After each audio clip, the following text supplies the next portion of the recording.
নমস্কার বন্ধুরা, আজকে শুক্লা রান্নাঘরে সবাইকে স্বাগত। আজ আর একটা নতুন রেসিপি নিয়ে চলে এসেছি। আজকে রেসিপি হলো আলু সজনে ডাঁটা দিয়ে তরকারি। আমি কিভাবে বানাচ্ছি প্রথম থেকে শেষ পর্যন্ত পুরো ভিডিওটা দেখতে থাকুন, আশা করি ভালো লাগবে। এর জন্য আমি আলুটাকে কেটে জলে ভিজিয়ে রেখেছি যাতে না কালো হয়ে যায়।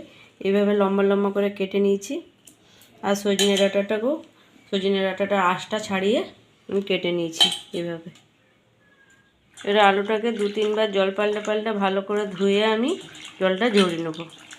এটা তরকারির জন্য একটা মশলা করে নেবো। এর জন্য দিয়ে দিচ্ছি সাদা সরষে, কালো সরষে আর পোস্ত আর 2টো কাঁচা লঙ্কা আমি ভালো করে পিষে নেবো। আর দিয়ে দিচ্ছি অল্প একটু নুন, যেহেতু সরষে দেওয়া আছে। আমার পিষা হয়ে গেল। আগের থেকে মশলাটা পিষে রাখলে তাহলে তিতো হবে না তরকারিটা, সরষেটা। আমি তরকারিটা চাপানোর জন্য কড়াই চাপিয়ে দিচ্ছি। কড়াই গরম হয়ে গেছে, এবার তেল দিয়ে দিচ্ছি। এবার তেলের মধ্যে বেশ কিছুটা দিয়ে দিচ্ছি আমি কালো জিরে ফোড়নটা আমি 2-1 সেকেন্ড ভেজে নিলাম। এবার ফোড়নটা থেকে মিষ্টি গন্ধ ছেড়ে দিয়েছে। এবারে দিয়ে দিচ্ছি পেঁয়াজ কুচনো। পেঁয়াজটাকে একটু ভেজে নেবো লাল লাল করে, যতক্ষণ না রঙ হচ্ছে হালকা করে। পেঁয়াজটা আমার ভাজা হয়ে গেছে, পেঁয়াজটা দিয়ে কালারও ছেড়ে দিয়েছে। এবারে দিয়ে দিচ্ছি কেটে রাখা আলুটাকে আমি যতক্ষণ না একটু হালকা করে রঙ ধরছে আমি ভেজে নেব। এই আলুটা আমার বেশ রঙ ধরা তো আমার ভাজা হয়ে গেছে, আলু কালারটা চেঞ্জ হয়ে গেছে। এবারে দিয়ে দিচ্ছি টমেটো। এবারে দিয়ে দিচ্ছি পরিমাণ মতো নুন দিলে টমেটোটাও নরম হয়ে যাবে, আলুর ভেতরে ভালোভাবে নুনটাও ঢুকবে। আর দিয়ে দিচ্ছি হলুদ গুঁড়ো, আর দিয়ে দিচ্ছি একটু কালারের জন্য কাশ্মীরি লঙ্কা। এবার সব দিয়ে যতক্ষণ আমার টমেটোটা নরম হচ্ছে আমি মশলাটাকে খুব ভালোভাবে কষিয়ে নেব।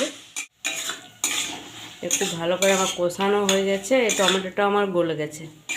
এবারে দিয়ে দিচ্ছি কেটে রাখা সজনে ডাঁটাটা দিয়েও কিছুক্ষণ আমি নাড়াচাড়া করে নেবো।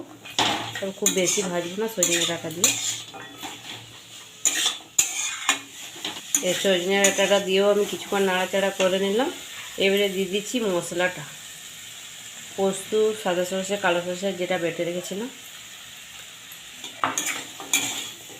এবারে একটু নাড়াচাড়া করে এবারে দিয়ে দিচ্ছি পরিমাণ মতো জল, সিদ্ধ হওয়া পরিমাণে।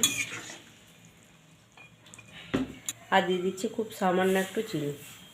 এই ঢাকাটা খুলে আমি দেখে নিচ্ছি।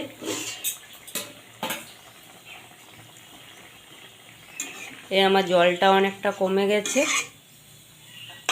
আলু সজনে ডাঁটাগুলো সিদ্ধ হয়ে গেছে ভালোভাবে। আমি উপর থেকে দিয়ে দিচ্ছি একটু কাঁচা তেল। আপনারা এর মধ্যে কাঁচা লঙ্কা দিতে পারেন, তবে আমি ঝালের পরিমাণটা আমার বেশি হয়ে গেছে আর আমি লঙ্কা আর দিচ্ছি না। এই রেসিপিটা আপনাদের কেমন লাগলো অবশ্যই জানাবেন। যদি ভালো লাগে লাইক, শেয়ার, সাবস্ক্রাইব করবেন, পাশে থেকে সাপোর্ট করবেন। ধন্যবাদ।